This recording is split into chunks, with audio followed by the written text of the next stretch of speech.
Vocês estão prontos para receber a palavra de Deus? Amém. Salmo 16, verso 11. Esse será o nosso ponto de partida e uma espécie de trilho para a nossa ministração.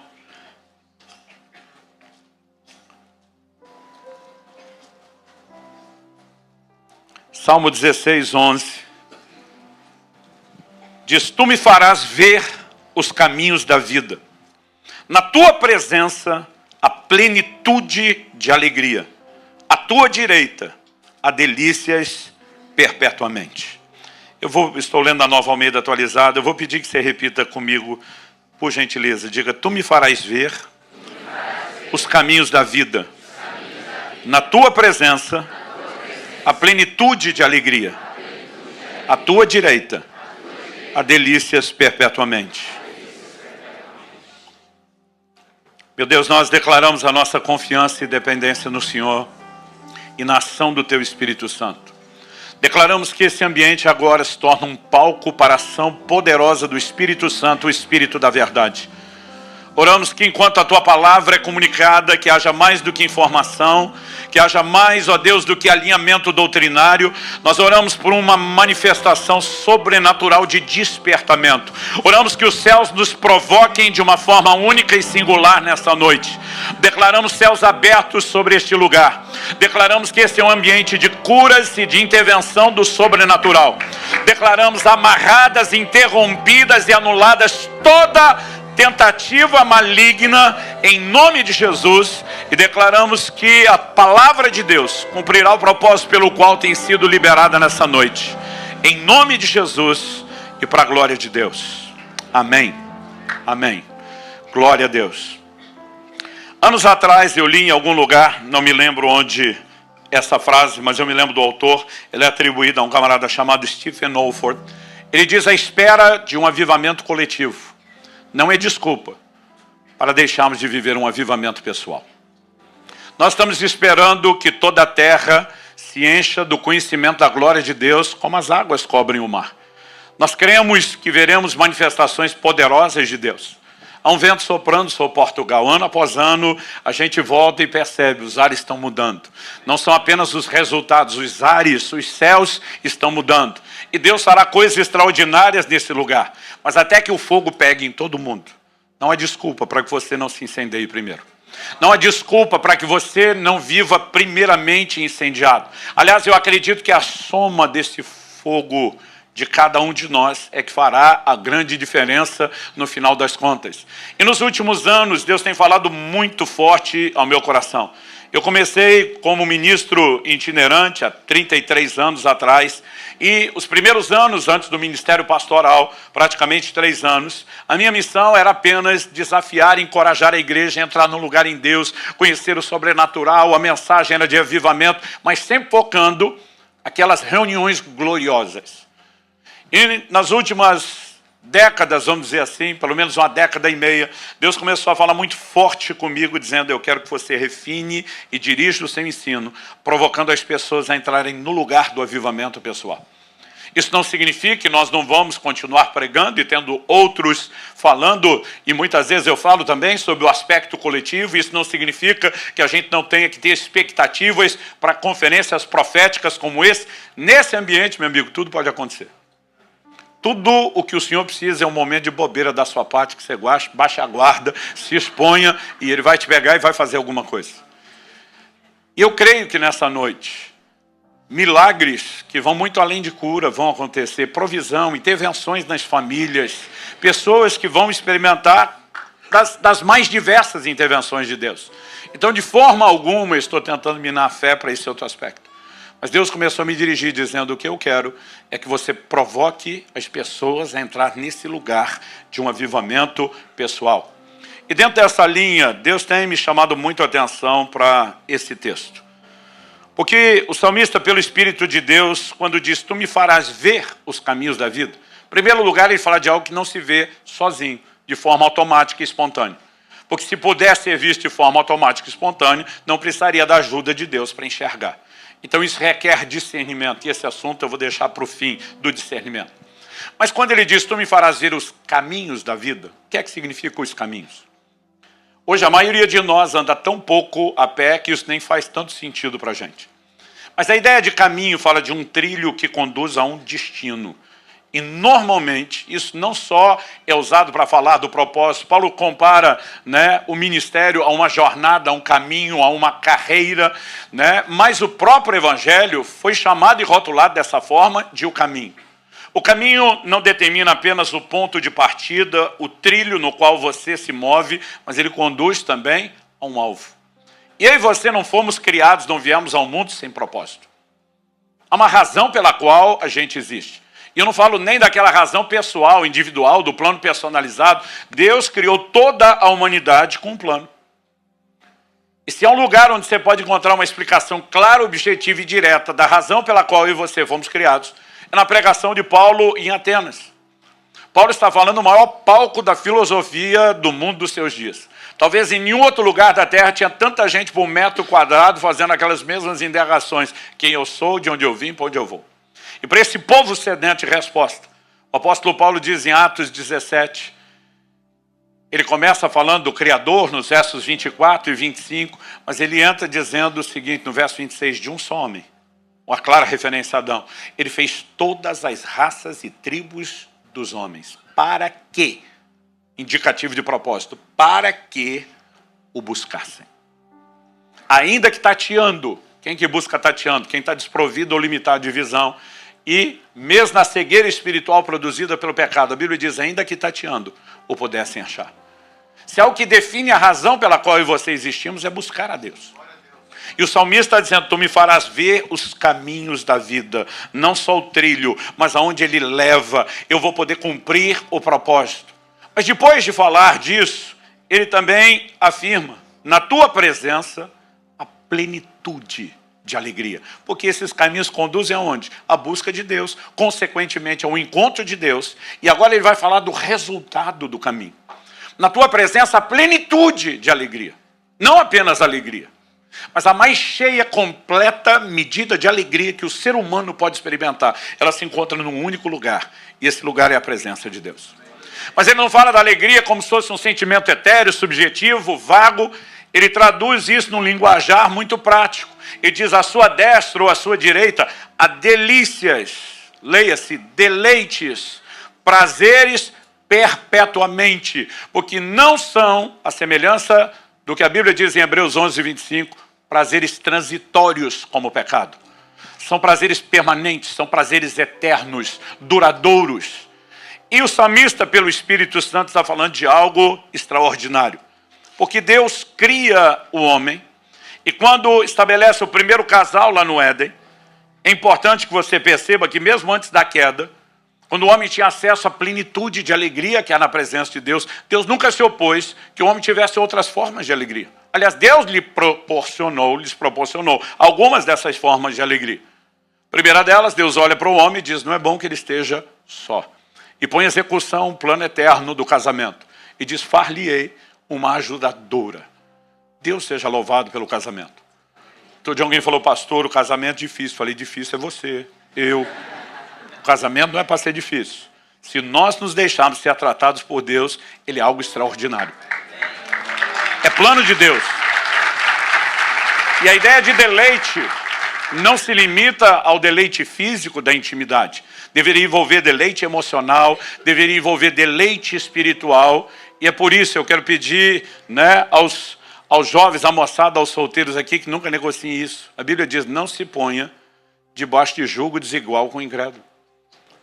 O que tem de gente apaixonando por quem não serve a Deus, eu penso que comunhão você imagina que terá com essa pessoa. Sem contar que qual é a graça de virar genro ou nora do capeta? Casando com o filho do Satanás ou a filha do Satanás. Agora, por que é que Deus estabeleceu limites como esse? Porque Ele queria que houvesse alegria em todas as dimensões. Mas Deus também olha para o homem e diz, vocês podem comer de toda a árvore no jardim. Esse toda na minha mente, eu já imagino assim, maiúscula, negrito, eu brinco, é mente de gordinho. Porque Deus podia ter feito um único fruto, gente. De uma única cor, com uma única textura, com um único cheiro, com um único tamanho, com um único formato, com um único sabor, e que tivesse todos os nutrientes que a gente precisa. A gente comeria aquilo, resolveria tudo, talvez seria um tédio, começou aquilo o resto da vida, mas estaria resolvido na perspectiva nutricional. Mas Deus não fez isso. Ele caprichou. Todas as cores, sabores, cheiros, texturas, tamanhos, frutas sazonais. Você fica esperando a próxima estação para comer aquilo de novo. O que é que Deus estava dizendo? Eu não quero só dar nutrição, eu quero dar deleite para vocês. Mas ele estabelece um limite e diz, daquela árvore, vocês não podem tocar. Porque o dia que vocês cruzarem esse limite, tentando buscar alegria fora daquilo que eu estou permitindo, ele está dizendo, estou te dando outras além de mim. A minha é a única plena, mas ainda assim te permite ter acesso a outras. Mas quando você cruzar esse limite, você vai perder tudo que eu estou te disponibilizando. E esse casal que comungou com Deus de um nível, de uma forma tão profunda, que encontrou realização e alegria plena, de maneira que a gente nem consegue entender o que dizer e explicar. Em algum momento consegue a façanha de cruzar o limite do proibido e comprometer não apenas a vida deles, mas a vida de todos nós. Porque, tragicamente, toda a humanidade é afetada. Romanos 5,12 diz, por meio de um só homem entrou o pecado no mundo, através do pecado a morte, e a morte passou a todos os homens. Mas mesmo depois da queda, o Deus de misericórdia começa a colocar em execução e revelar de forma progressiva seu plano redentor. E aí nós chegamos em Davi, que faz a declaração. Davi foi chamado no Novo Testamento e pelo próprio Senhor de um profeta, de alguém que falou pelo Espírito de Deus. E o que Davi está vislumbrando não é apenas aquilo que ele já tinha acesso. Está vislumbrando uma medida maior e sinalizando algo que se tornaria ainda mais profundo ao longo dos anos à sua frente, que era justamente a redenção em Cristo, que proporcionaria ao homem retornar àquele lugar perdido do Éden, de acessar a fonte da plenitude de alegria. E mesmo Davi é um homem singular, não só na sua geração, mas em todo o Antigo Testamento. O único a quem Deus chamou, não foram as pessoas, muito menos ele que se chamou. Deus o chamou de um homem segundo o seu coração. E sabemos que não é porque Davi era perfeito, porque a Bíblia registra suas falhas, tropeços e pecados. Mas ele era alguém fascinado por Deus. Alguém que chega a dizer no Salmo 27,4, uma coisa pedi ao Senhor, e a buscarei, que eu possa habitar no seu santuário todos os dias da minha vida. Por que, Davi? Porque está com medo dos inimigos, que está precisando de uma bênção? Não. Para contemplar sua formosura. Para meditar no seu santo templo.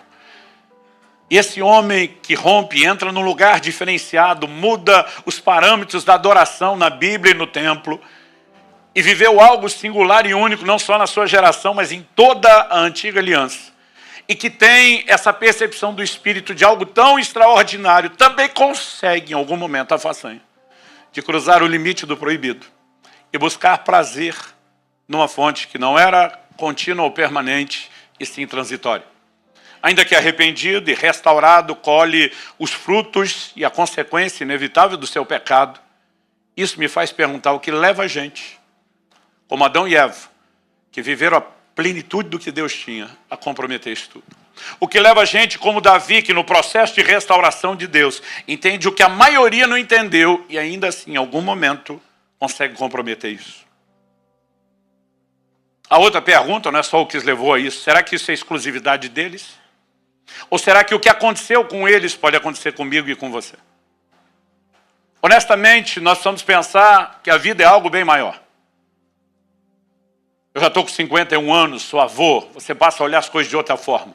Enquanto alguns de vocês estão pensando que a vida é só essa semana das noites de Sião, eu quero te dizer que você tem anos e anos e décadas à sua frente. E você precisa imaginar que essa fé e esse fogo não é para estar aceso só esses dias.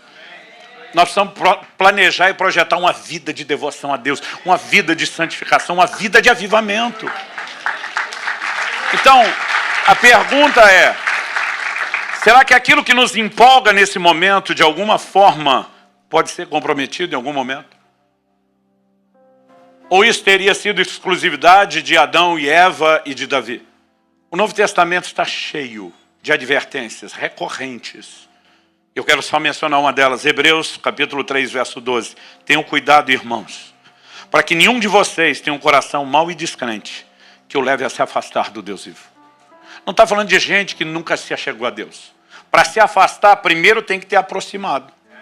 Mas está falando de alguém que depois de aproximar pode retroceder por causa de um coração mau e descrente, ou como dizem as traduções mais antigas, um perverso coração de incredulidade. O verso seguinte, o 13, diz, pelo contrário, que é o contrário de afastar, ficar juntinho dele, colado, ou como diria o bom mineiro lá no Brasil, agarrado nele.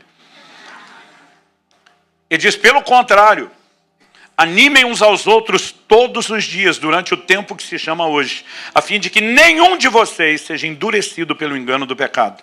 Porque temos nos tornado participantes de Cristo, se de fato guardarmos firme até o fim a confiança que desde o princípio tivemos. Então, se pode acontecer comigo, com você, e a Bíblia nos exorta a andar em vigilância, a próxima pergunta a ser feita é como é que se perde a sensibilidade para com Deus? Não porque queremos isso, mas justamente evitá-la. Então, talvez até a melhor pergunta, né, seja justamente como se evita esse processo de perda da sensibilidade, de modo a preservá-la. E para falar a respeito desse assunto, que é o foco da minha mensagem hoje, preservando a sensibilidade para com Deus. Esse é o tema da palavra. Para falar a respeito disso, eu preciso voltar a uma conversa que eu tive em agosto do ano, bom, já estamos 24, agosto de 22. Então, há mais ou menos 1 ano e meio atrás. Eu estava com um homem de Deus da nossa nação, que é um dos príncipes de Deus naquela terra, um homem piedoso, cheio do Senhor, zeloso pela palavra. Eu fui ministrar numa conferência que ele fez, e quando estava chegando, ele me mandou uma mensagem que eu li, tão logo aterrisei, ele falou, olha, alguém vai te buscar no aeroporto, vai te levar, nos encontrar, né, no almoço, depois da reunião da manhã, eu não ia conseguir participar dessa reunião, e nós vamos ter um tempo juntos, os preletores, almoçando e conversando. Eu mandei um áudio para ele, falei, pastor, eu fico muito feliz de encontrá-los no restaurante, quero muito participar da conversa, da comunhão, mas só preciso te avisar que eu não vou almoçar, não estou comendo. Ele, ok, perdão. Ele falou, então faz o seguinte, vai para o hotel, à noite você senta com a gente, vai poder ter comunhão, e a gente janta. Falei, pastor, à noite eu também não vou jantar. Ele falou, não tem problema, nós deixamos para amanhã. E fazemos isso no café da manhã de amanhã. Eu falei, pastor, para o senhor não ficar de refeição em refeição, não vou comer esses dias. Ele falou, você está em jejum? Eu falei, estou. Ele falou, há quantos dias? Eu falei, alguns. Quanto tempo mais? Eu falei, alguns. Ele falou, ok, quando você chegar aqui a gente conversa. E quando chegamos, eu falei para ele, falei, pastor, eu não quero ficar de fora. Não tem nenhum problema de sentar na mesa com vocês. Aliás, eu gostaria de estar lá. A gente poder falar da palavra de Deus, dos testemunhos, das experiências, crescer uns com os outros. Não me deixa fora disso. Né? Não fique constrangido, não me incomoda, não me tenta e está tudo bem. E porque eu toquei no assunto, abriu a conversa sobre jejum. E a mensagem hoje não é sobre jejum, mas eu não vou conseguir deixar o assunto de fora porque ele se entrelaça e ele se mistura. Ele falou, Subirá, eu acho que você é a pessoa que eu conheço que mais jejum. Ele já tinha acesso ao meu livro, A Cultura do Jejum, sabia dos jejuns prolongados. Ele falou, você se incomoda eu fazer algumas perguntas? Eu falei, não. Entre várias perguntas que ele me fez, uma delas realmente me deixou muito pensativo e reflexivo. Ele falou assim, o que tem te levado a jejuar com tanta insistência, recorrência, e não só a frequência, mas intensidade em jejuns prolongados, como você tem feito? E quando ele fez a pergunta, eu falei, pastorzão, se o senhor me perguntasse isso aos 18 anos de idade, aos 15 eu comecei a jejuar, mas aos 18, quase todo mês, eu começava com 3 a 7 dias jejuando na água, orando. Eu falei, se o senhor me perguntasse isso lá no início, eu diria para o senhor que era fome pelo sobrenatural. Eu queria ver milagres, eu queria ver o mover de Deus, eu queria um ministério que não produzisse resultados só na força do braço, mas que visse, de fato, um rompimento, uma liberação de Deus. Mas nos últimos anos, minha resposta mudou. Falei, ainda acho que o sobrenatural é um belo efeito colateral, mas não é mais o que me move a fazer isso. Ele falou, hoje o que te move? Falei, a capacidade de perceber os deleites espirituais.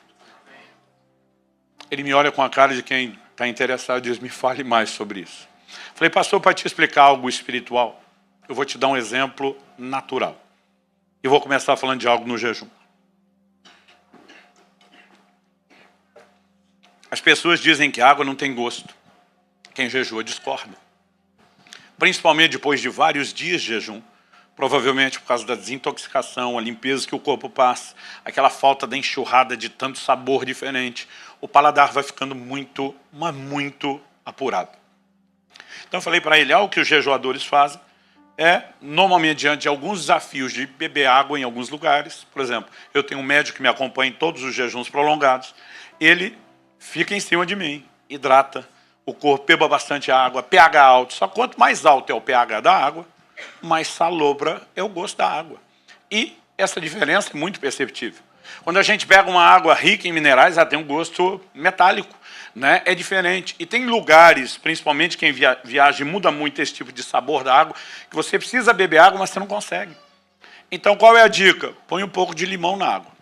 O limão ajuda a equilibrar o pH da água e do corpo. Bom, não vou te encher com informação técnica, mas ajuda também a questão do paladar. Então, eu falei para ele, há uns dias atrás eu estava em outra conferência de pastores. O povo foi todo para o almoço, disse, Subirá, vai para o hotel que você não está comendo. Eu falei, de jeito nenhum, vou com vocês, eu quero a conversa. O alimento espiritual vai estar rolando lá também.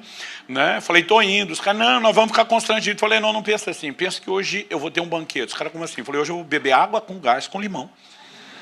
Isso é banquete para quem está jejuando. A gente riu, foi todo mundo para lá. Quando chegamos, pedi ao garçom, meu amigo, quero uma água com gás e eu vou te pedir limão espremido. Você pode trazer? Claro. Daqui a pouco ele vem e coloca um copo grande.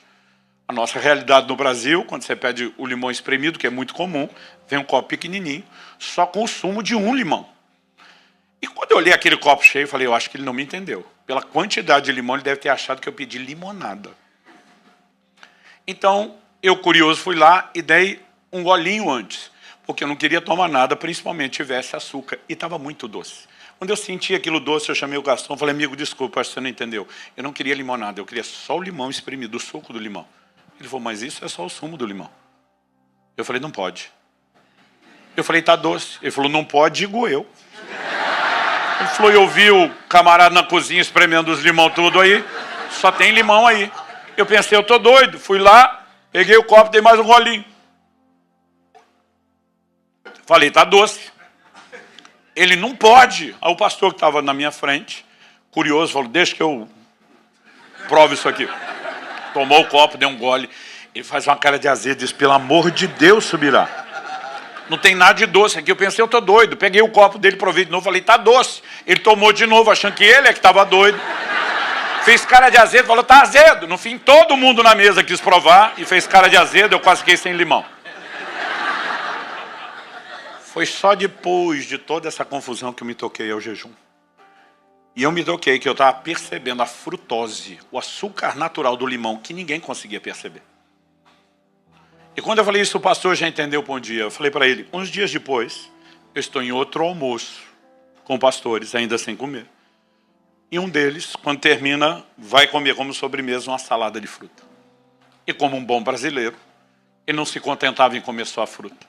E eu vejo ele virando uma lata de leite condensado em cima daquilo. Aquilo começa a me dar uma agonia, um desespero. O açúcar saiu da minha vida há alguns anos.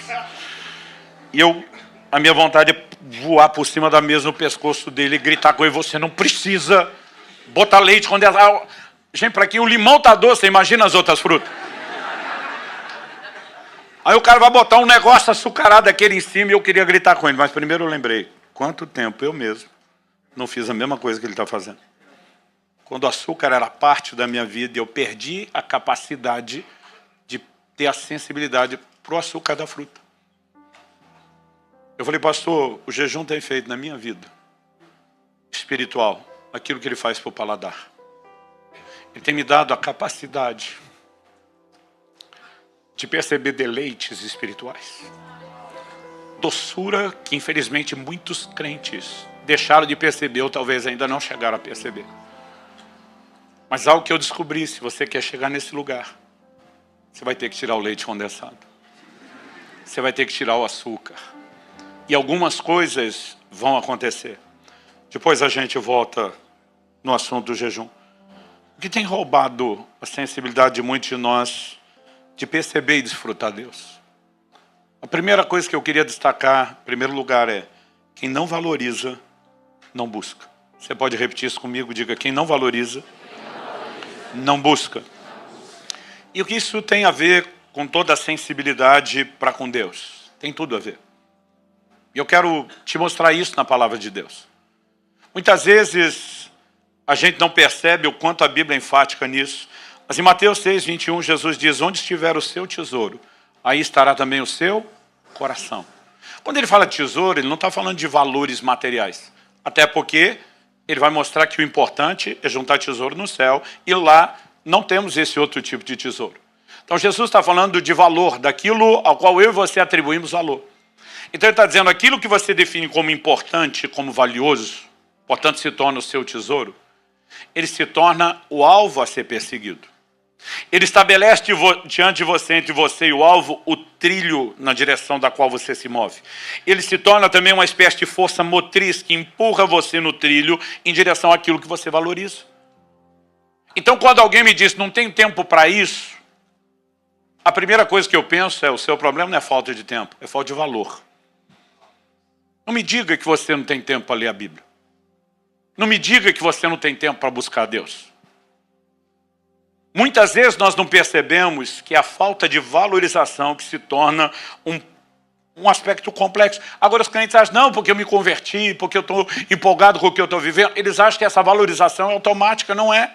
Se fosse automática, a Bíblia não nos chamaria um posicionamento para isso. Em Colossenses, no capítulo 1, dos versos 1 a 3, Paulo diz, se vocês foram ressuscitados juntamente com Cristo, busquem as coisas lá do alto, onde Cristo vive, assentado à direita de Deus. Pensem nas coisas lá do alto e não nas que são aqui da terra. Ele diz, porque vocês morreram e a vida de vocês está oculta com Cristo em Deus. Ué, se fosse automático, a Bíblia não mandava pensar e buscar. Então essa atribuição de valor, em alguns momentos ela pode parecer espontânea, mas na sua totalidade ela não é. Ela precisa ser construída, ela precisa ser trabalhada e refinada de forma intencional. Quem está entendendo isso, diga amém. Então, algo que eu tenho percebido ao longo das Escrituras é que se existe uma moeda de acesso no reino de Deus, para aquilo que Deus tem, ela é o interesse. Eu sei que quando eu falo moeda, isso já incomoda alguns. Não, pastor, a graça de Deus, ok. Não foi o próprio Jesus que diz lá no livro do Apocalipse, na carta à igreja de Laodiceia, aconselho-te que de mim compres ouro refinado pelo fogo, vestes brancas para que te vista, colírio a fim de que você unja os seus olhos. Tudo que Jesus entrega não é pela graça, não se recebe pela fé, sim. Mas quando ele está falando compra, ele está dizendo que você vai ter que oferecer algo. Ele não está falando de barganha, mas ele está falando de participação. E ele usa o elemento de comércio que nós conhecemos para mostrar que nós temos responsabilidade, que essas coisas não vão cair sobre eu e você como uma fruta madura cai da árvore. Aliás, Isaías, no capítulo 55, no verso 1, nos traz uma ideia sobre isso. Todos vocês têm sede, venham às águas. E vocês não têm dinheiro, venham, comprem e comam. Sim, venham e comprem, sem dinheiro e sem preço, vinho e leite. Como é que se compra sem dinheiro? Então Deus está dizendo, você vai comprar, só que você não paga com essa moeda de vocês, que para mim não vale nada. Mas você vai comprar, você vai ter que oferecer alguma coisa. O que é que se oferece? Quem tem sede, vem e beba. Quem tem fome, vem atrás de alimento. Deus pode usar a figura da sede, Deus pode usar a figura da fome, mas ele está falando sempre de valorização. Isaías 44, 3, derramarei água sobre o sedento. Sobre quem ele vai derramar água? Para aquele que valoriza a água, para aquele que vai aproveitar a água, para aquele que não vai desperdiçar a água. É por isso que Nosso Senhor diz aos seus apóstolos, não, e não estava limitando isso a eles, mas a orientação atingiria cada um dos seus discípulos atuais e nós. Ele diz, não dei aos cães aquilo que é santo e não lancem pérolas aos porcos. E diz, por que você vai dar algo de valor para quem não reconhece isso? Agora a pergunta é, ele nos mandaria fazer algo que ele mesmo não faz? Então ele manda a gente não dar pérola aos porcos, mas você acha que ele vai fazer isso? Deus não entrega nada para quem não atribui valor ao que ele está oferecendo. Um dia alguém chega para mim e diz, pastor, me ajude a entender um negócio que está me pegando aqui. Para valer. Eu falei, qual? Ele falou, como é que Jacó conseguiu não trollar o irmão Esaú, mas convencer os céus a autenticar a compra dele do direito de primogenitura? Porque se aproveitar da fome do irmão é uma coisa, ele falou, mas Convencer os céus a autenticar aquela transação é algo que está além da minha capacidade. Como os céus autenticaram o ato de compra? Eu falei, a Bíblia não diz que os céus autenticaram o ato de compra. Claro que sim, porque ele herdou a bênção. Eu falei, a Bíblia não diz isso. Você pega Hebreus capítulo 12, versos 16 e 17, que vai dizer que eu e você não devemos ser devassos como Esaú foi. A Bíblia diz, porque ele desprezou o seu direito de primogenitura. Não foi Jacó que comprou, foi Esaú que jogou fora. Você não compra nada de Deus, principalmente com meios carnais.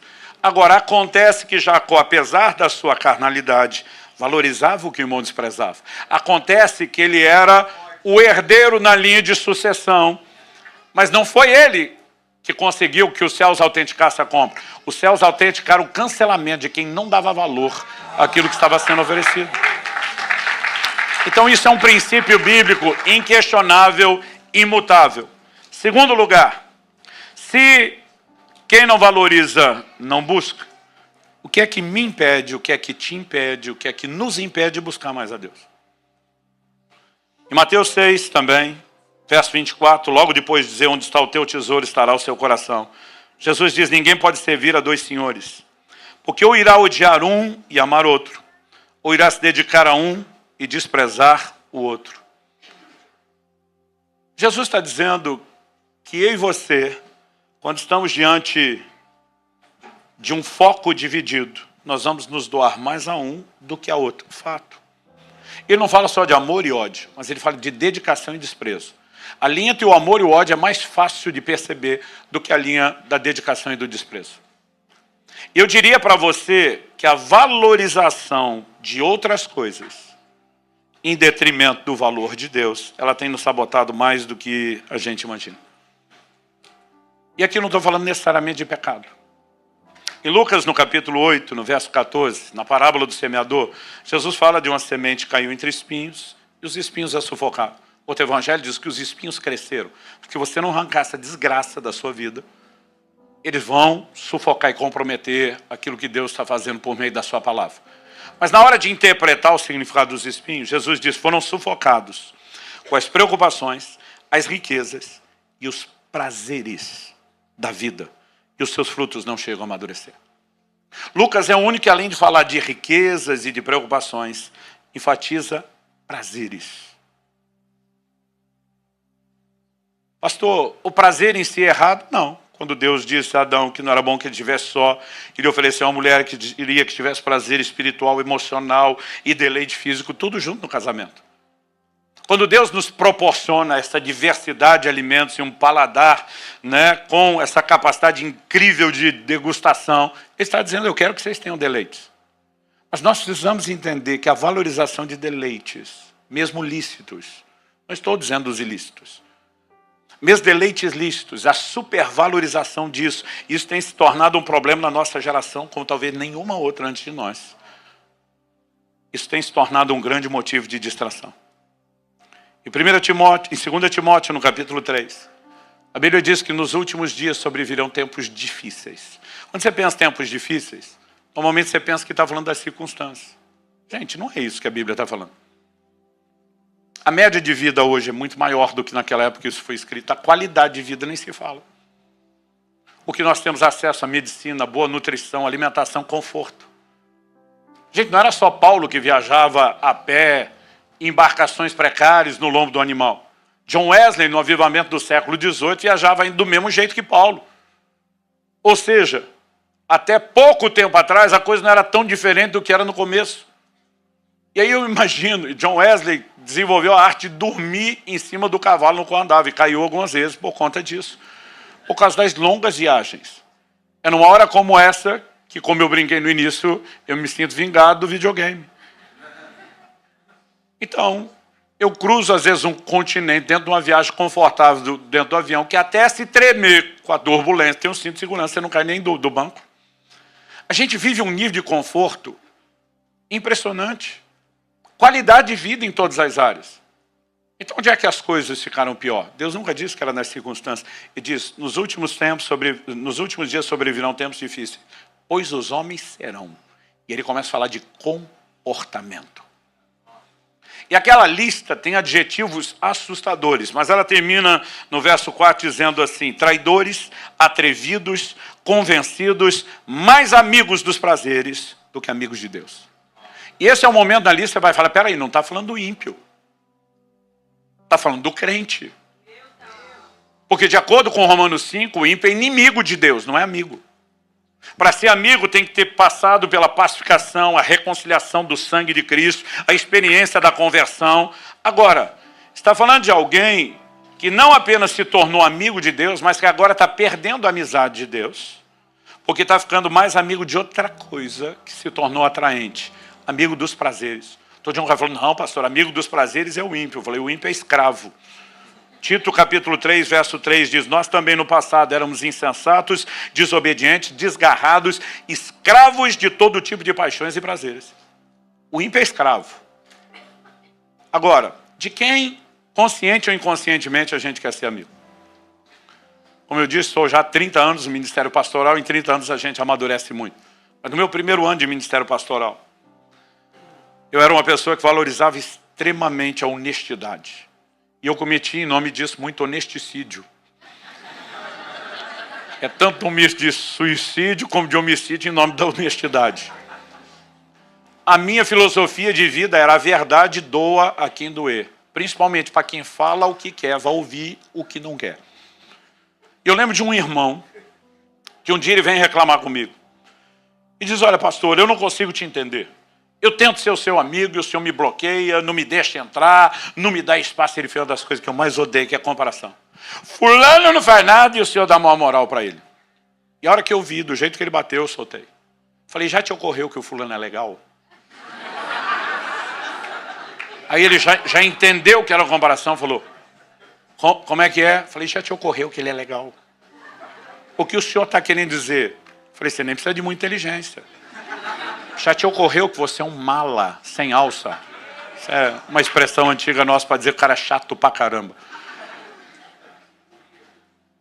Aí ele, como é que é? Falei, meu amigo, não é possível que você acredite que o mundo inteiro é errado e só você é certo. Você reclama de todo mundo o tempo todo, ninguém é bom o suficiente, todo mundo tem defeito, todo mundo tem problema. Agora, por que você não tem amigo?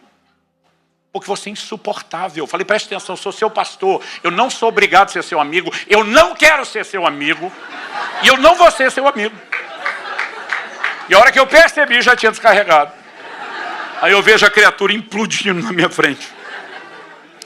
Um dia desse alguém falou, pastor, hoje que o senhor é mais maduro, falaria a mesma coisa. Falei de uma outra forma.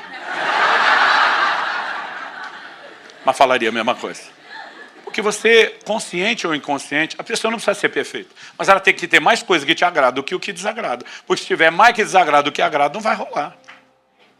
Agora, por que é que alguém que já foi mais amigo de Deus do que os prazeres, agora está ficando mais amigo dos prazeres do que de Deus? Porque de alguma forma começou a gostar mais do que está sendo oferecido aqui do que o que estava encontrando lá de lá.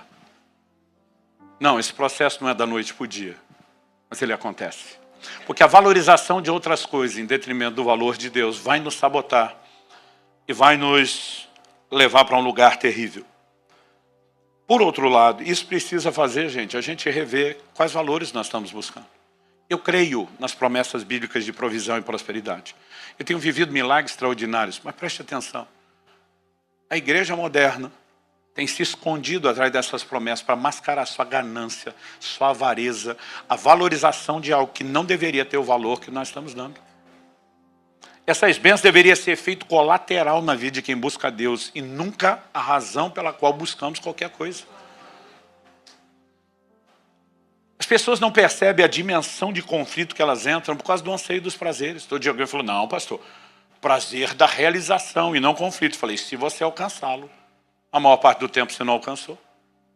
Tiago capítulo 4, verso 1 diz, de onde procedem as guerras e as brigas que há entre vocês? De onde, senão dos prazeres que estão em conflito dentro de vocês? Conflito consigo mesmo, conflito com Deus, conflito com as pessoas.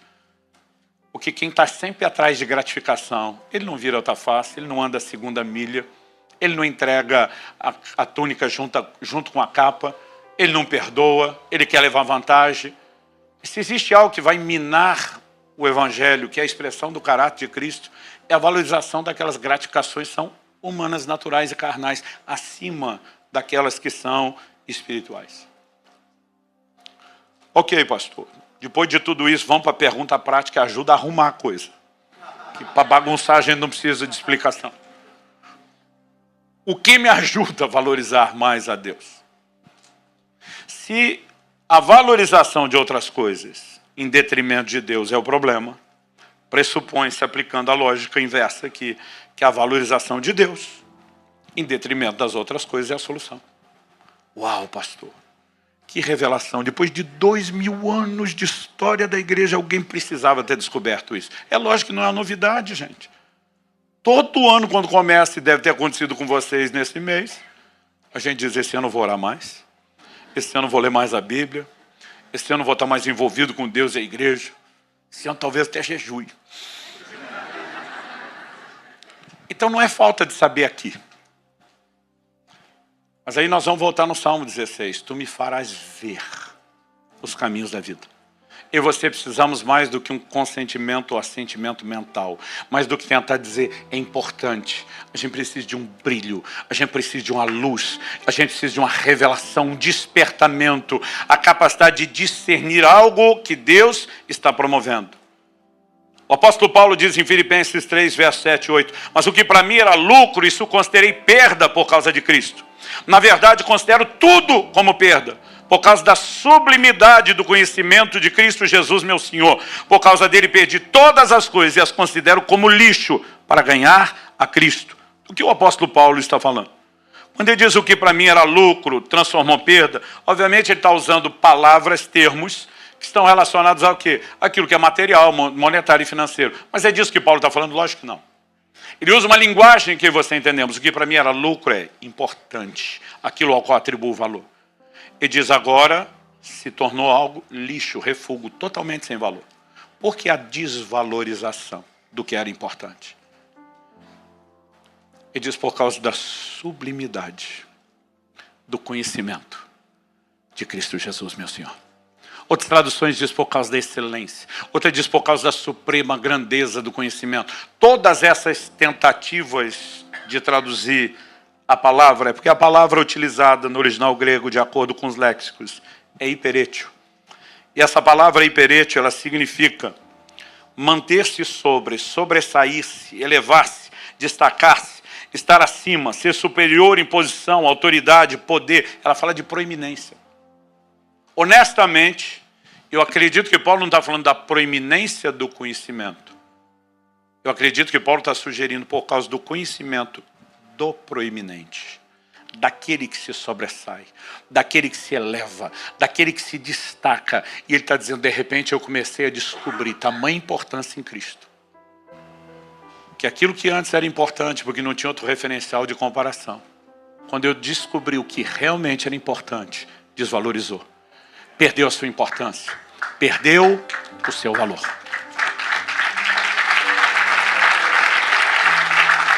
E aqui nós estamos falando de algo que não aconteceu na vida de Paulo sem o ingrediente revelação. É por isso que a semelhança do salmista nós devemos não só declarar, devemos orar, devemos crer. Tu me farás ver os caminhos da vida. Agora, a gente deve esperar que essa mudança de valor aconteça de forma espontânea? Automática? Se fosse assim, todo mundo era crente pra caramba, gente. Ou será que isso é algo intencional?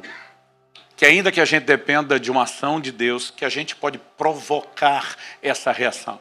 Eu diria que a gente não só pode, mas que a gente deve provocar. E como fazemos isso? Em Romanos, no capítulo 8, nos versos 5 e 6, Paulo diz, os que se inclinam para a carne, cogitam, cogitar é pensar e sentir, cogitam das coisas da carne, mas os que se inclinam para o Espírito, das coisas do Espírito. Porque o pendor da carne dá para a morte, mas do Espírito dá para a vida e paz. Ele está dizendo, se você se inclina àquilo que é natural e terreno, que normalmente é o que fortalece os valores da velha natureza, você vai viver dominado por esse nível de consciência. Mas se você se inclina, inclinar-se é sua escolha, não é a determinação arbitrária de Deus. Se você se inclina para o Espírito, toda forma de pensar, ela começa a mudar. E a pergunta agora a ser feita é, diante de tudo isso, eu vou voltar no assunto do início, que eu falei que não dá para desassociar disso. Qual o poder da abstinência na prática da vida cristã? Porque o jejum se tornou uma arte perdida, abandonada. Qual é o poder da abstinência na prática da vida cristã? Eu acredito que nós precisamos entender o que é o jejum. O próprio propósito do jejum. Durante anos, até em 2022, escrever o livro A Cultura do Jejum, publiquei ele, acho que na metade do ano. Durante anos eu só tinha um artigozinho simples, pequeno, falando tudo que eu chegava e entendia sobre jejum na Bíblia. E lá eu coloquei uma relação do que eu chamava de propósitos do jejum. Porque eu fui lendo a Bíblia e relacionando tudo que aparecia na Bíblia. Então, eu coloquei muita coisa que poderia entrar como parte do propósito. O jejum está ligado ao arrependimento. A única exigência do Antigo Testamento, uma vez ao ano, né, esse momento anual que todo israelita tinha que jejuar, era o dia da expiação, Yom Kippur, o dia do perdão. Então, todo mundo tinha que se arrepender. 1 Samuel 7,6, nós vamos ver o jejum para arrependimento. Mas você vai ver gente também jejuando por consagração. O voto do Nazireu, entre outros, era um voto de consagração, envolvia determinadas abstinências. E quando você olha para a consagração e o arrependimento, ambos são parte da luta contra o pecado, mas são coisas completamente distintas. Mas eu também tinha numerado lá 2 Crônicas 20, quando Josafá move todo o reino do sul, o reino de Judá, a jejuar. Por quê? Porque eles estavam numa situação de aflição e precisavam de uma intervenção de Deus. Esdras, capítulo 8, de 21 a 23, fala deles jejuando por proteção. Salmo 35, 5, fala de jejuar por pessoas que estavam enfermas. E muitas vezes você vai fazendo essa relação, Daniel jejuando enquanto intercede pela restauração do seu povo, e alguns passaram a concluir que o jejum deveria ser praticado só em momentos de circunstâncias extremas e emergenciais. Isso não é verdade. É lógico que circunstâncias extremas requerem medidas extremas. Mas isso não significa que a gente tem que jejuar só nessas circunstâncias. Quando você olha para o ensino de Jesus, ele diz, em Mateus, no capítulo 6, no verso 16, quando jejuardes? Ele nunca diz se jejuardes. Ele obviamente esperava que nós jejuássemos. E nas palavras de John Wesley, ninguém orienta como fazer alguma coisa, a menos que espere que o orientado faça o que ele está sendo orientado a fazer. Porque senão não haveria o menor sentido em orientar como fazer. Em Lucas, no capítulo 5, para aqueles que dizem que jejum é coisa da antiga aliança, do Velho Testamento, quando perguntaram a Jesus, por que é que os seus discípulos não jejuam? Ele disse, porque o noivo está presente. Quando o noivo for tirado, quem é o noivo? Em todas as parábolas de Jesus, em todos os evangelhos, que ele usa a alegoria do noivo, ele está falando de si. E ele diz, quando eu for tirado, ele não está falando de 3 dias de ausência entre morte e ressurreição, mas ele está falando do momento em que fosse assunto elevado aos céus, até o dia do seu glorioso retorno. Essa era a estação do jejum. Como é que o jejum não é para hoje?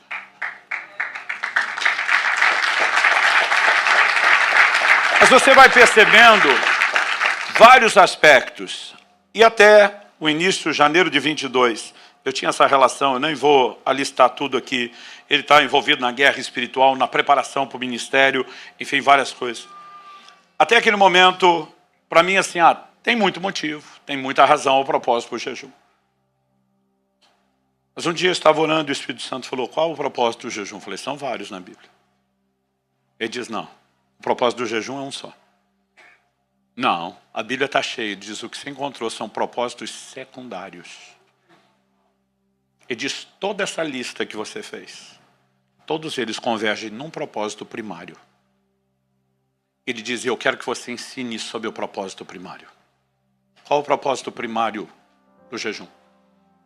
Daniel, no capítulo 9, no verso 3, o profeta afirma, voltei o rosto ao Senhor Deus para o buscar com oração, súplicas e com jejum.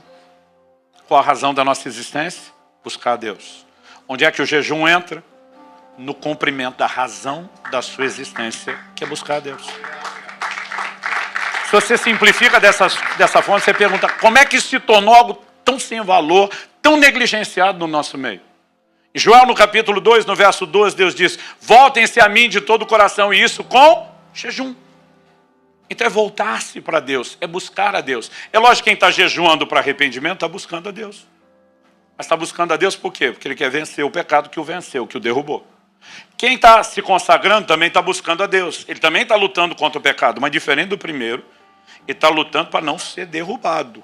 O outro está lutando para levantar depois de ter caído. Da consagração diz, não quero cair, quero vencer antes. Os dois estão lutando contra o pecado, os dois estão buscando a Deus, mas tem propósitos secundários diferentes. Quem está orando no momento de aflição está buscando a Deus, porque o socorro da aflição vem do Senhor.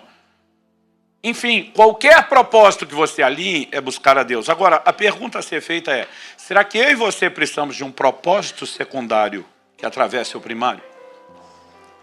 Ou será que nós podemos focar direto no primário? Sem problema, sem aflição, sem dificuldade, sem guerra, apenas porque a gente entende, eu existo para te buscar, e o jejum é parte da busca. Lucas, capítulo 2, verso 37, fala de uma profetisa, uma mulher de Deus, chamada Ana. E a Escritura diz que ela adorava noite e dia, com jejuns e orações. Eu amo essa frase no plural, com jejuns. Adorava. Ana está com problema? Não, tomou a parte da minha vida viúva. Já superei toda e qualquer dor, tenho sido sustentada por Deus 84 anos de idade. A Bíblia não descreve nenhum problema, diz que ela ia lá para adorar a Deus, para ministrar ao Senhor. Atos capítulo 13, fala da igreja em Antioquia, verso 2. Os líderes da igreja estão reunidos, para quê? A Bíblia diz, enquanto eles estavam adorando o Senhor, outra tradução diz, ministrando ao Senhor e jejuando. Eles não estão na perseguição da igreja de Jerusalém, que na verdade a essa altura também já tinha cessado. Estão lá em Antioquia, na Síria. A Bíblia não relata nenhum problema. Por que é que estão jejuando? Para ministrar ao Senhor. Focados direto no propósito primário. O que esses dois textos têm em comum? Além de ambos terem sido escritos por Lucas e estarem no Novo Testamento, além de ambos mostrar gente que focou o aspecto primário. O que você vai ver é uma percepção profética diferenciada.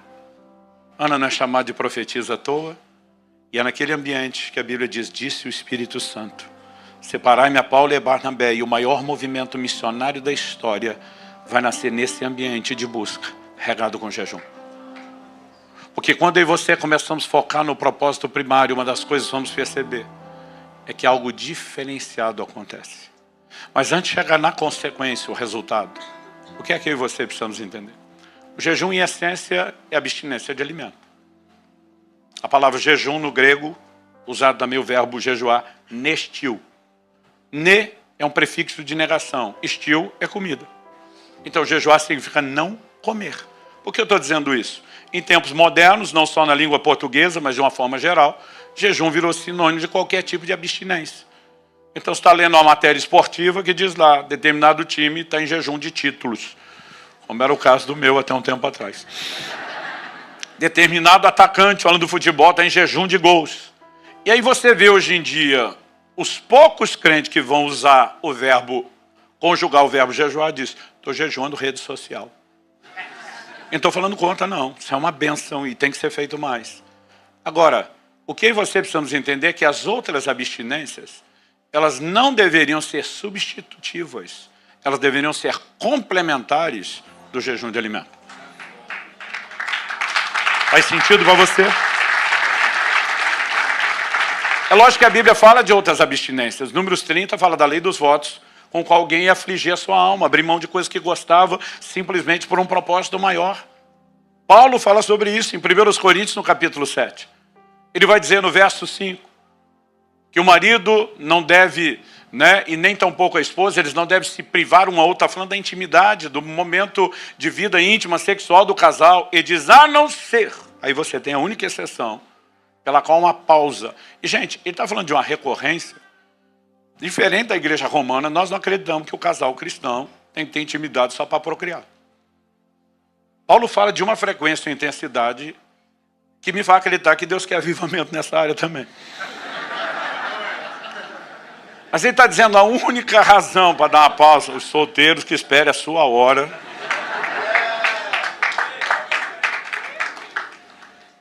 A única razão para dar uma pausa, ele diz, a não ser, talvez, por um pouco de tempo, não fala de períodos prolongados, e diz que os dois de comum acordo, isso é importante, mas ele diz assim, para se dedicarem à oração.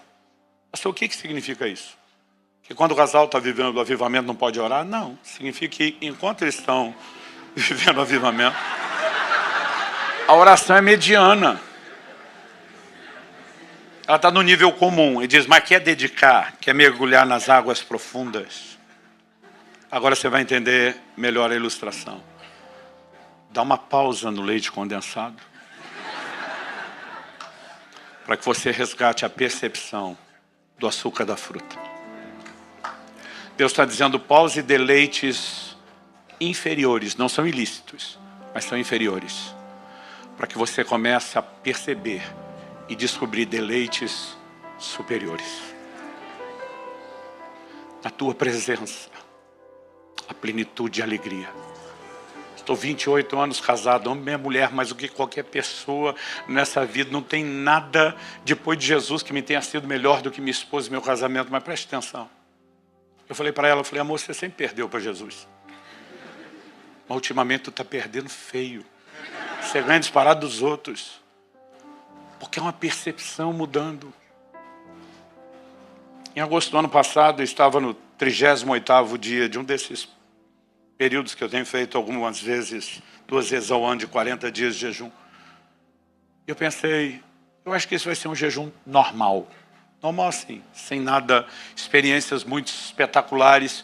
E todo jejum são experiências novas, surpreendentes. Um não é igual ao outro. Todo dia alguém falou, pastor, conta mais a experiência. Eu falei, não conto. Não é da sua conta. Não, estou brincando. Eu falei, por que eu não conto? Eu comecei a jejuar ouvindo a experiência dos outros, e eu queria ter a dos outros, e era frustrante, porque eu nunca tinha. Mas a parte boa é que eu comecei a ter as minhas. Mas cada novo jejum eu não tenho a outra, eu tenho uma nova, uma diferente. E sabe, eu e você, nós precisamos entender, as experiências são espetaculares, mas são efeito colateral. Nós temos que jejuar para buscar o Senhor. Ele é a recompensa. Não há outra recompensa. Mas eu lembro que eu pensei e falei, isso está indo normal. Falta 2 dias para terminar, acho que vai ficar por isso mesmo. Parece que foi só eu pensar isso durante o dia. Acordei à noite, precisando ir no banheiro. Fiquei com raiva de ter bebido tanta água antes de dormir. Eu não gosto de levantar para ir no banheiro. Eu só pensava, tomara que não atrapalhe meu sono, porque eu estava num sono profundo. Mas o sono era tão profundo, que a hora que eu voltei do banheiro para a cama, eu estava com medo de dormir em pé. Não, sério, gente, parecia um zumbi, era um negócio assim. Eu pensava, tomara que eu não caia. E o sono estava tão forte que eu fiquei assim feliz, pensando, ainda bem que não vai atrapalhar meu sono. Eu vou encostar a cabeça no travesseiro, 3 segundos, apago, voltei a dormir, está tudo certo. E parece que pensar, não me lembro de ter reparado desse tipo de coisa antes, mas tudo isso ajudou a entender melhor o cenário. Porque a hora que encostei a cabeça no travesseiro, uma sugestão interior que se confundiria com um pensamento ou um sentimento, diz, por que você não ora um pouco? Eu pensei, não é de mim mesmo. Eu queria dormir, gente, eu não queria orar. Não naquele momento. Eu pensei, isso não é de mim, é de quem? Não é o Satanás. Os demônios iam empurrar eu e você para a oração. Mas aquilo não era algo convincente, espetacular, dizer, Deus está chamando. Mas eu pensei, só tem um jeito de saber. O que é que eu tenho a perder? O prazer do sono, o deleite do sono nesse momento não pode ser melhor do que o que tem do outro lado. E rapidamente eu fiz uma escolha, foi intencional. E eu comecei a orar. Eu falei, Senhor, muito obrigado por mais um tempo de jejum terminando. Eu estava empolgado porque minha mulher e meus filhos me acompanharam nos 40 dias. Eu falei, Senhor, hoje não é todo mundo que jejua 40 dias. Eu falei, toda a minha família veio comigo. A maior parte dos irmãos eram da minha igreja, da liderança, 19 me acompanharam nesse jejum. Eu não chamei ninguém. Eu falei, Senhor, minha mulher, meus filhos fazendo isso. Eu falei, eu nem chamei ninguém. Quando eu falei, nem chamei ninguém, o Espírito Santo falou, quem chamou fui eu.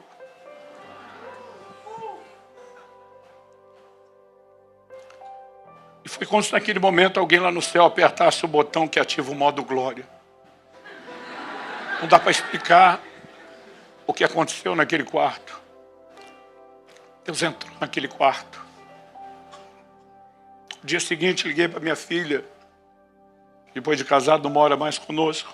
Falei, filha, Deus entrou no meu quarto ontem. Ela falou, pai, você ouviu Deus? Falei, graças a Deus que não. Eu falei, filha, me entenda, era maravilhoso, mas era assombroso. Eu estava no escuro, mas eu cerrei meus olhos com toda a força. Ela falou, mas se eu senti ele do lado, eu falei, filha, esse é o ponto. Ele não estava do lado, ele estava em todo lugar. Ele estava de um lado, ele estava do outro, ele estava à frente, ele estava atrás, ele estava em cima, ele estava embaixo, ele estava fora, ele estava dentro. A presença dele invadia a matéria, não dá para explicar. Eu sabia que aquilo enchia a cama, enchia a parede, enchia o quarto, não dá para explicar. E não há palavras que possam descrever o prazer dessa presença. Foi uma das melhores coisas que eu já senti na minha vida. E é um grito do coração de Deus. Estou chamando para um lugar onde a gente diz, Senhor, nós somos gratos por todos os prazeres inferiores que o Senhor deu, os lícitos. E a gente tem a vida inteira para usufruí-los. Mas há momentos onde a gente vai dizer, nós vamos dar uma pausa. Porque por melhor que isso seja, não se compara com os deleites superiores. Não se compara.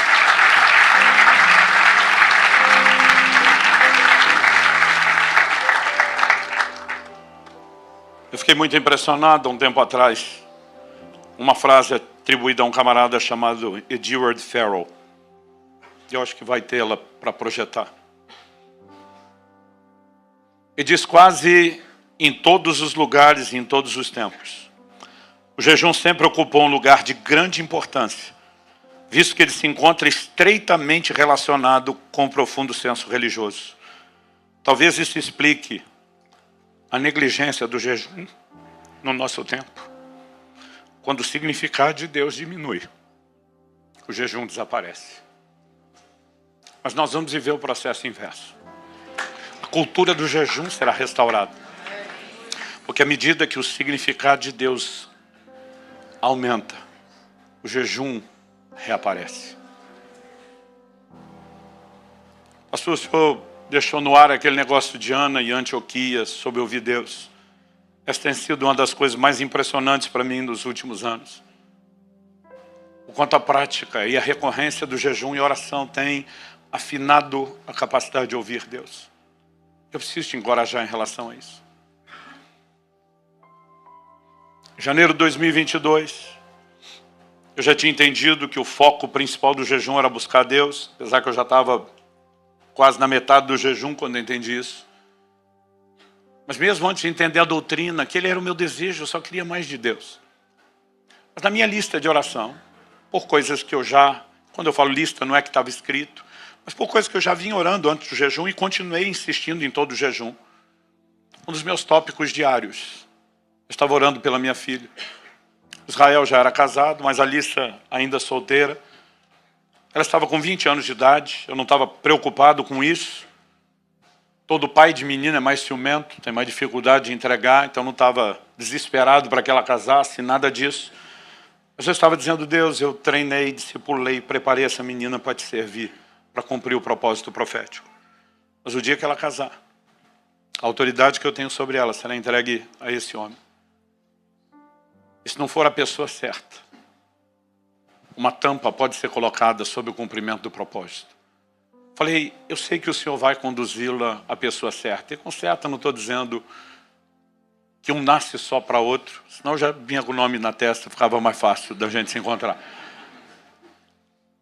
Eu estava orando por aquilo porque minha filha tinha iniciado uma amizade especial com uma pessoa que era um homem de Deus exemplar. Uma família amiga extraordinária. Não tinha absolutamente nada que pudesse significar um problema, mas no dia seguinte, a ter dado início, a gente chama isso porque ainda não é o namoro, mas é uma intenção de se aproximar para que haja algo em relação ao relacionamento. Ela perdeu completamente a paz. Perdeu a alegria. Algo começou a incomodá-la. E a crise dela é porque ela achava que ela estava se sabotando. Ela falou para mim, pai, a maioria das minhas amigas queria ter o que está diante de mim. E como é que meu coração está fechado? Eu falei, filha, a Bíblia diz, seja a paz o árbitro em vossos corações. Você vai ter que orar, você vai ter que jejuar. Eu lembro de um dia que eu dei um ultimato, falei para ela, entra no seu quarto. Se tranca 3 dias, não coma nada. Se Deus falar com você no primeiro dia, você vai continuar em jejum. Se Deus falar com você no segundo dia, você continua em jejum. Se Ele falar até o terceiro, você termina. Se Ele não falar, você não come até Ele falar. Eu falei, eu não estou te falando isso como pai, estou te falando como líder espiritual. Eu falei, o jejum desliga a sua agitação emocional e te permite ficar mais sensível. Priorize isso. No final do primeiro dia, ela falou, pai, eu já tenho minha resposta, mas eu vou te honrar. Eu vou jejuar os 3 dias. E ela voltou atrás naquilo. Não tinha nenhum problema. Mas a gente percebeu, Deus tinha algo diferente. E não é aquele negócio, não, de minha filha é mais importante do que o outro. Deus tinha algo melhor para a vida da pessoa também. Mas isso começou a me levar a orar e dizer, Senhor, a pessoa certa não é só ser um crente, um bom crente. Tem que ter algo alinhado ao seu propósito. E eu estou lutando por ela em oração. Falei, eu não vou deixar ela orando por isso sozinho. Eu sou o sacerdote dessa casa. E eu estou intercedendo. Mas no meio do processo, eu comecei a dizer para Deus, eu quero saber quem é meu genro, antes dela. Que na hora de entregar, eu quero entregar de bom grado. Eu quero abençoar de todo o coração. E eu quero ter certeza de que ela não vai dar outro passo como esse. Ela não tinha se machucado emocionalmente, nada disso. Mas eu falei para Deus, eu não quero em absoluto que a gente erre. E eu falei para Deus, eu vou te pedir isso. Por quê? Falei para Deus, jurisprudência. O Senhor abriu um precedente. 7 anos antes meu filho casar, Deus me mostrou quem seria minha nora, que hoje é minha nora. Na hora que os dois se viram e falaram a primeira vez quando se conheceram, meu filho ia completar 12 anos de idade. Eu agarrei o braço da minha esposa e falei, esses dois vão casar. Ela falou, como é que é? Eu falei, não sei te explicar. Ela falou, Deus falou com você? Eu falei, falou do verbo falar? Não, não tive uma visão, não ouvi uma voz. Mas é uma convicção, um testemunho do Espírito absurdo. Eu falei para minha mulher, eu posso registrar em cartório isso. Eu sei que vai acontecer. Eu falei, aliás, eu vou registrar. Ela falou, por quê? Eu falei, falar depois ninguém acredita. Ela falou, sou sua testemunha. Aliás, falei, você será a única testemunha. Nós não vamos falar para ninguém. Nós não vamos falar para ele, para não influenciar a escolha dele. Eu falei, não posso nem falar para o pai da moça, porque é o meu pastor. Falei, vamos esperar. E eles se casaram. E agora eu estou lá diante de Deus. Falei, eu não te pedi. O Senhor falou porque quis, mas abriu o precedente. Criou a jurisprudência. Falei, agora eu quero. 30º dia do jejum. Fui ministrar numa cidade do interior de São Paulo. Ligo para o pastor antes. Falei, amigo, eu tenho uma exigência sua. Ele falou, comida não é, que já soube que não está comendo. Falei, estou jejuando. Qual a exigência? Falei, você vai comigo para a academia hoje. E você vai me treinar. Ele falou, você não dá no jejum prolongado? Falei, estou. Cardio leve? Falei, não, maluco. Treino pesado. Ele falou, como é que é? Eu falei, você é formado em educação física. E foi personal antes de ser pastor. Eu quero uma testemunha. Eu quero que você veja algo que eu entendi. Eu treino nesses jejuns até o 40º dia. Às vezes 1 hora de cardio, 2 de musculação. Isso é outro assunto que não é para agora. Falei, eu quero você como testemunha. Era a minha primeira vez que eu estava fazendo isso. Depois eu passei a fazer todas as vezes. Mas eu falei, eu preciso de alguém que veja, alguém que entende. Ele disse, tá bom. Fomos para a academia. Depois de 1h30 de treino, eu falei, subir, pelo amor de Deus, já deu. Eu falei, as pessoas treinam 45, 50 minutos, 1 hora no máximo. Você já está 1h30. Ele falou, eu não sabia que você ia demorar, eu tenho que fazer, eu vou embora. Eu falei, pode ir. Eu falei, eu vou fazer 1 hora de cardio. Você está maluco? Aí ele falou, vamos fazer o seguinte, você precisa de 1 hora? Eu falei, preciso de 1 hora. Ele falou, daqui a 1 hora eu te busco. Eu falei, tá bom. Aí ele chamou o filho, que estava estudando teologia fora, e estava de férias, e estava conosco na academia, mas no canto dele, fazendo o treino dele, falou, vem cá, leva o Subirá para o andar de cima, fazer o cardio, fica com ele aí, faz companhia, eu busco vocês depois. Então chegamos lá, peguei um elíptico, ele pegou a esteira que estava do meu lado e falou, pastor, o senhor se importa se eu falar com você? Eu falei, você pode falar à vontade. Você tem 20 anos, eu vou fazer 50, você come todo dia, eu faz 1 mês que eu não como. Falei, eu depois de 1h30 de treino, daqui a pouco eu não sei se eu estou conversando. Ele falou, não, eu vou de boa aqui, da esteira mais devagar. E nós começamos a fazer exercício, para minha surpresa eu estava conversando bem, mas ele testemunhando, falando comigo, ele disse, o senhor sabe que o senhor é uma influência, uma inspiração na vida do meu pai? Eu falei, eu sei. Ele falou, eu quero testemunhar o quanto o seu filho é a minha inspiração, a minha referência. Eu, glória a Deus. E nós estamos conversando. E de repente acontece algo que eu não sei explicar. Eu estou no mesmo lugar, não fui a lugar nenhum, tudo é igual. mas parece que eu fui, falando a linguagem de ficção científica, parece que eu fui para o universo paralelo. Porque enquanto tudo era igual, a sensação que eu tinha, eu estava em outro lugar. Eu creio que é a dificuldade de explicar a percepção espiritual. E de repente eu ouço Deus falar comigo, nítido e claro. Esse garoto é o seu genro, vai casar com a sua filha. Eles nem se conheciam, nunca tinham se visto. E eu simplesmente só penso o seguinte, se eu contar para minha mulher, ela vai surtar. Eu surtaria. Mas no jejum prolongado a alma desliga. Você não tem momento de down emocional, mas não tem euforia nenhuma. Era uma gratidão a Deus, mas era assim, parecia a coisa mais normal do mundo. No final daquele mês, os dois que nunca tinham se visto se encontraram pela primeira vez num evento em outro estado. Minha filha pega no meu braço e diz, pai, eu vou casar com esse menino. Eu olho para ela e falo, você está louca? Porque eu não contei nada para ela.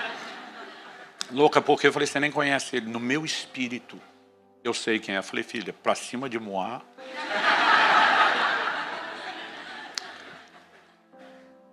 Ela falou, pai, eu não sei te explicar, mas eu sei que o senhor é o último que pode falar contra isso. Mamãe te viu pregando a primeira vez, disse que ia casar com você e olha o que deu. Ela disse, eu vou casar com esse menino. Eu falei, o tempo vai mostrar. Um mês depois desse encontro, que foi quase um mês da palavra que Deus me deu, se viram outra vez.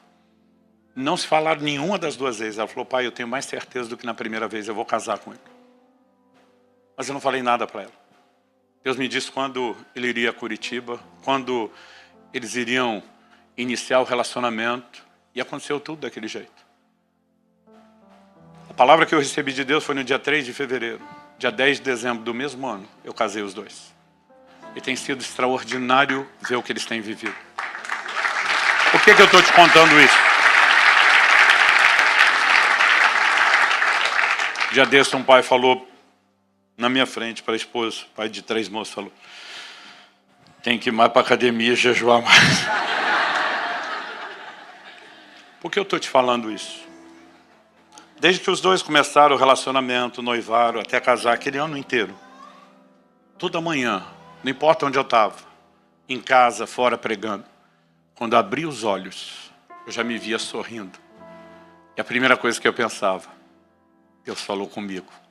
Algo que ele não falou para mais ninguém. Não dá para explicar o senso de privilégio, de uma conexão. Todo dia eu acordava assim. Ele não falou comigo.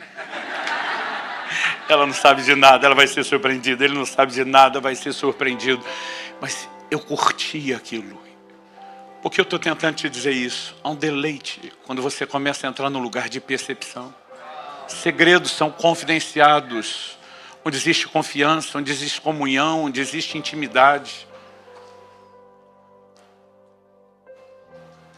Em 2009, eu estava pregando no Japão por 2 semanas, e eu dei escapar de 2 dias na agenda, tinha uma brecha na agenda, para ir para a Coreia do Sul. Eu queria conhecer a montanha de oração do Ministério do Pastor Cho. E quando cheguei lá, eu levei um choque. Já tinha ouvido isso, mas não tinha levado muito a sério. Em todo lugar naquela montanha, placas de advertência em coreano e inglês. Proibido jejuar mais do que 40 dias. Eu falei, o quê? Naquela época eu nunca tinha jejuado mais de 21. Eu conhecia poucas pessoas que tinham feito um jejum de 40. Hoje está uma epidemia. Deus seja louvado. Mas eu falei, aqui eles proíbem o povo. Quando eu falo da cultura do jejum, eu estou falando de quando um ou outro faz, ou quando alguns de nós fazemos esporadicamente. É quando isso começa a se tornar recorrente, crescente, insistente. É quando isso vai se alastrando. E haverá um movimento de Deus que prestará o grande avivamento pelo qual nós estamos orando, que será gerado por meio de jejum. E você precisamos não só preservar, precisamos desenvolver a sensibilidade. Eu não estou dizendo que você tem que fazer o que eu faço. Eu só quero te encorajar a ir além do que você fez. Se você nunca fez, comece. Meu primeiro jejum, riram dele. Eu tinha 15 anos de idade. Um grupo de amigos, estávamos juntos, e a gente decidiu jejuar pelo único do grupo que ainda não tinha sido batizado no Espírito Santo. Alguém falou, vamos jejuar por fulano, para Deus pegar ele na vigília de hoje. Ele estava frustrado. Ele estava naquele modo, Deus deu para todo mundo, menos para mim, ama todo mundo, menos eu, e ele estava por um fio de desviar, estava desanimado. E a turma falou, vamos lutar por ele, vamos ajudar ele. Aí um falou assim, vamos jejuar. Ele falou, mas nós já tomamos café da manhã. Eu falei, e daí? A gente jejuou o almoço. Ele falou, mas pode começar o jejum no meio-dia? Ele falou, claro. Aí ele fala, eu acho que sim. Mas como é que nós vamos fazer? Ué, a gente não come, é só isso? Não. A gente pega o horário que não comeu e nós vamos orar. É jejum e oração. Aí um falou assim, mas não desmaia, não? Ele falou, acho que não. Ninguém sabia nada. Aí outro falou, olha, por precaução, não é melhor a gente tomar um refrigerante? Então, jejum de uma refeição só. Um dia desse alguém falou, pastor, devo jejuar refrigerante? Eu falei, isso não é jejum, é libertação. Se você puder, elimine isso da sua vida.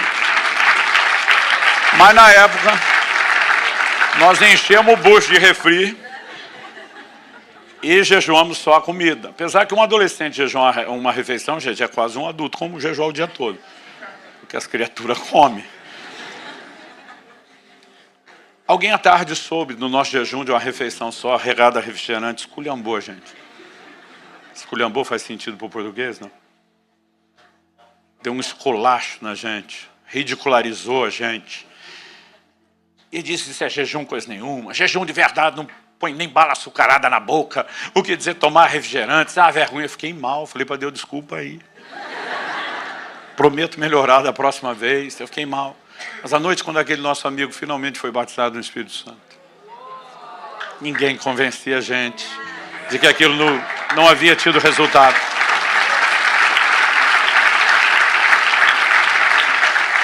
E aí nasceu o meu interesse pelo jejum.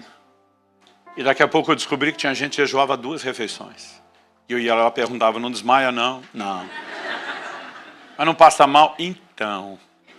Ninguém era honesto sobre eu passar mal. Daqui a pouco descobri outro que jejuava as 3 refeições. 24 a 24 horas. Não morre não, não, estou aqui. Mas não desmaia, não. Não passa mal então. Daqui a pouco descobri um que fazia 2, 3. E aos poucos, lentamente, eu fui crescendo na prática. Infelizmente não tínhamos orientação como hoje se dá. A gente ia entrar num jejum prolongado e ia para rodízio de pizza e de carne o dia anterior, pensando na infelicidade. Vai sofrer muito mais.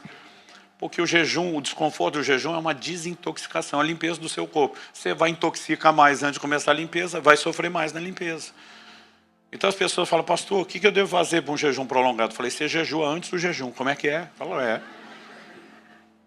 eu vou entrar num período desse e eu tiro vários dias, jejuando 24 horas, com uma refeição só ao dia, mais leve. Eu tiro carne vermelha pelo menos 4 dias antes, porque para mim é um dos alimentos que mais tem toxina. Alguns precisam se livrar da cafeína antes, isso depende de pessoa para pessoa. E eu falo, a gente vai diminuindo. Hoje, por exemplo, eu entro em qualquer jejum, eu não tenho dor de cabeça. Aliás, eu vivo de jejum. Outro dia alguém falou, pastor, intermitente vale? Eu falei, intermitente eu faço o ano inteiro. Mas vale, é um bom treino, é um bom começo. Pastor, jejum parcial vale? Vale. Outro dia ele falou, para mim jejum parcial não é jejum de verdade. Eu falei, vai falar isso para o anjo que veio dar joinha para Daniel no final, dizendo, tua oração foi ouvida. Como é que não vale?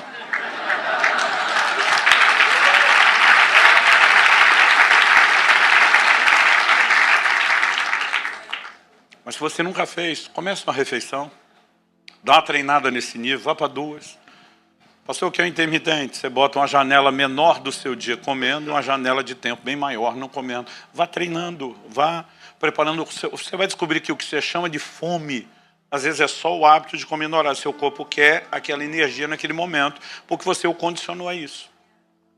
Segundo, não comece jejum prolongado sem entender como funciona. Eu não faço jejum prolongado sem alguns ingredientes. E eu oriento as pessoas. Primeiro, obviamente, é a direção de Deus. Mas segundo, eu digo, é bom ter prática e treino, porque você vai conhecendo os limites e respostas do seu corpo. E eu não faço jejum prolongado sem acompanhamento médico, antes, durante e depois. Aliás, meu médico não me acompanha, ele me estuda. Ele diz que eu sou uma cobaia, um rato de laboratório dele. O último jejum do ano passado, ele me pediu 71 tipos de exame de sangue antes e depois do jejum para comparar.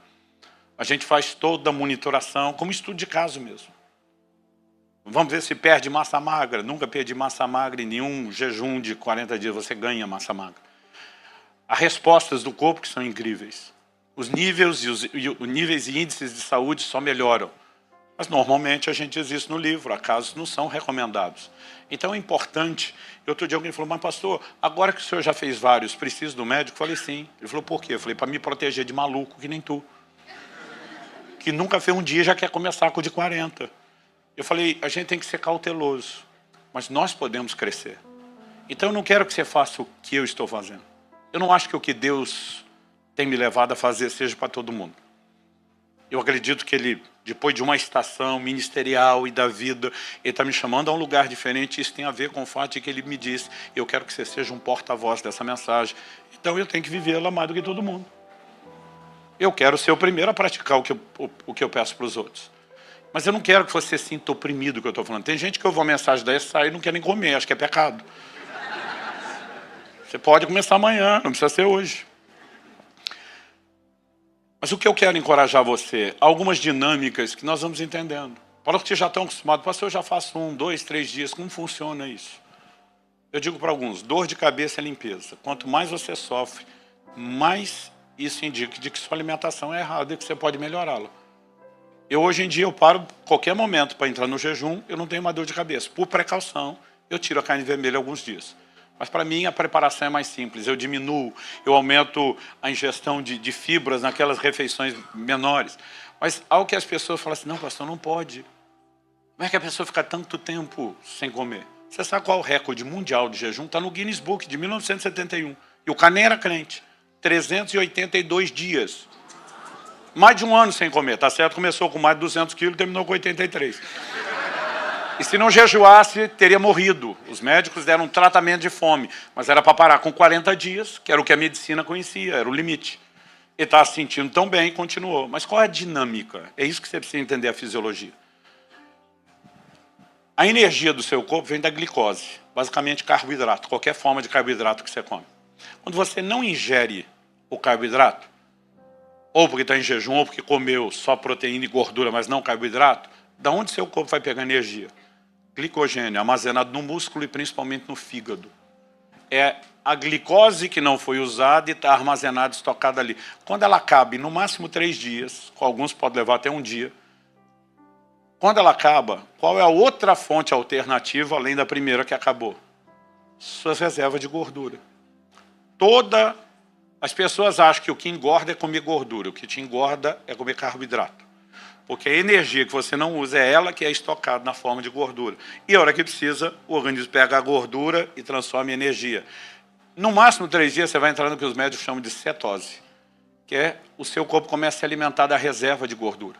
Isso significa o quê? Que você trocou o alimento externo por um alimento interno. Seu corpo está comendo sua reserva de gordura. Isso significa o quê? Normalmente, depois de 3 dias, você não tem fome.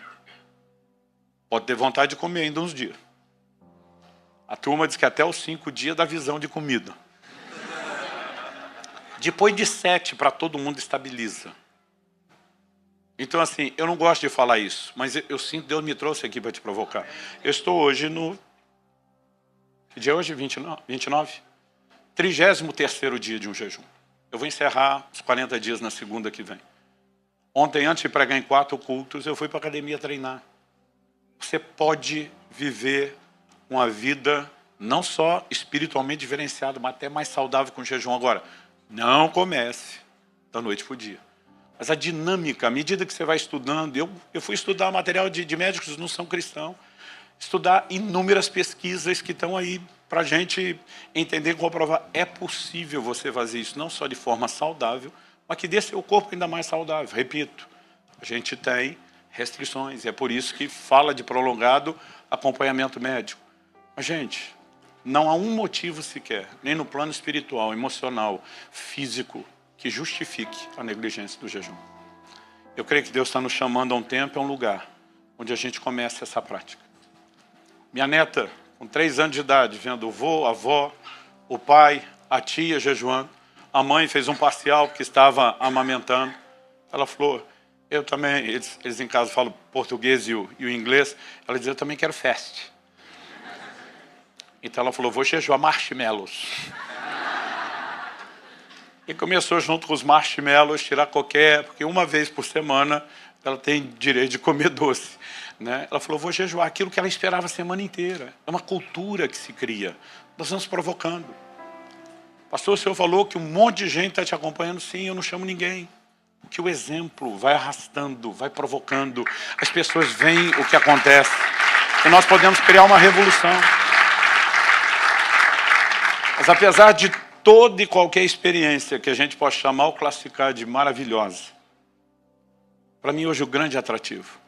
Alguém disse, pastor, Deus te pediu para fazer 2 por ano? Falei, só em 2022. Eu tinha feito o primeiro em 2018, ele me pediu, fiz o segundo em 2019, ele pediu, 2021 ele não me deixou, eu queria fazer, ele não me deixou fazer, não sei porquê, ele nunca explicou e eu obedeci. Mas quando começou 22, ele disse, esse ano você faz 2. Eu falei, ok. Quando eu terminei o segundo, falei, o senhor não precisa me pedir mais. Se o senhor não me parar. E tem 3 pessoas, o senhor e mais 2 que podem me parar, o senhor, minha esposa e meu médico.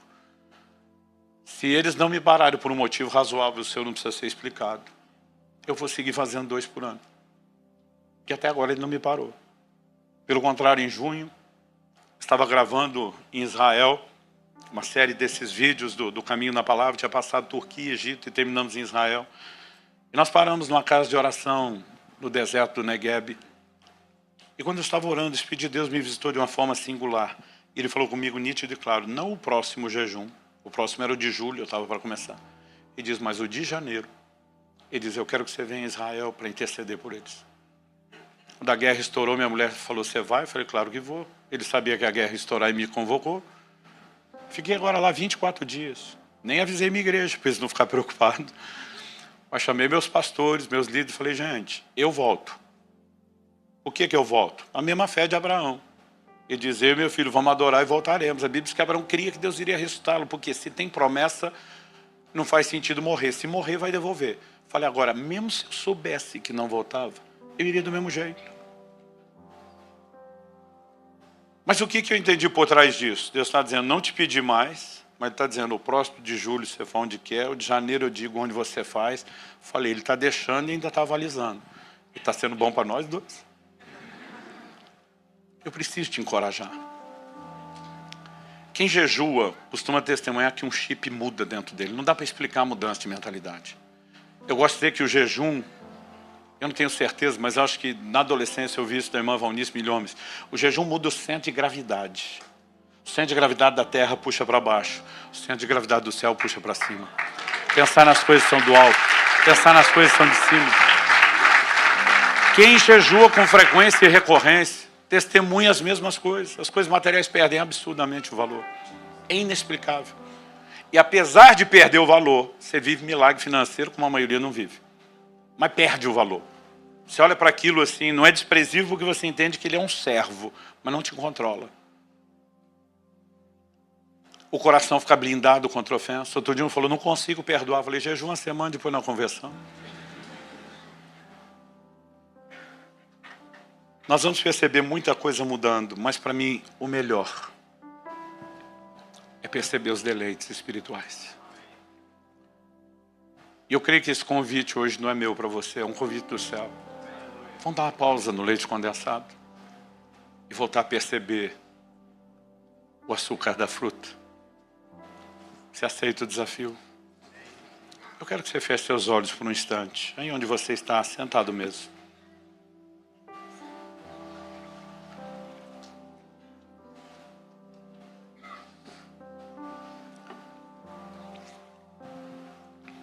Senhor Jesus,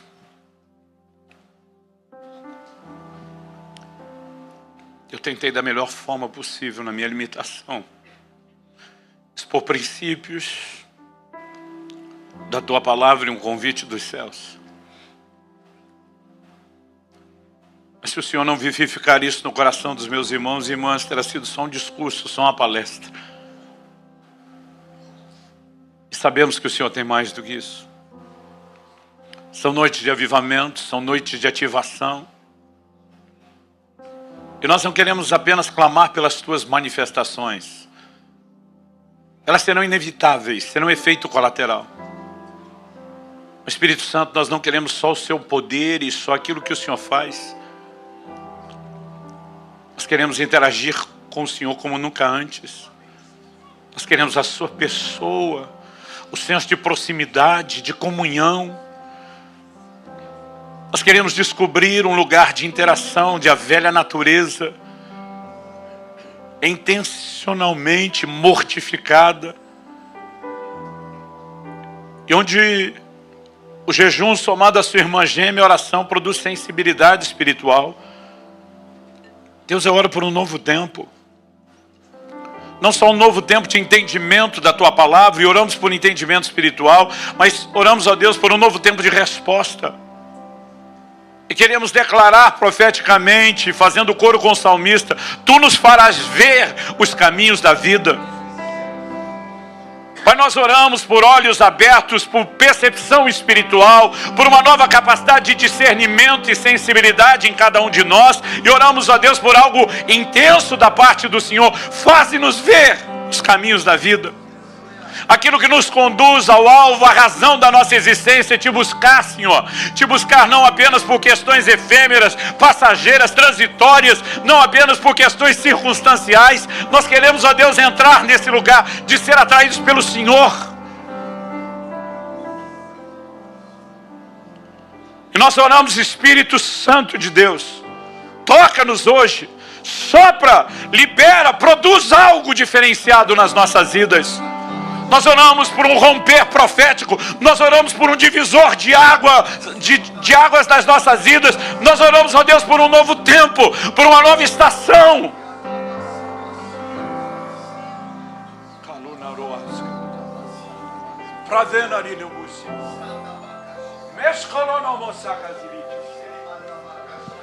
Sopra sobre nós.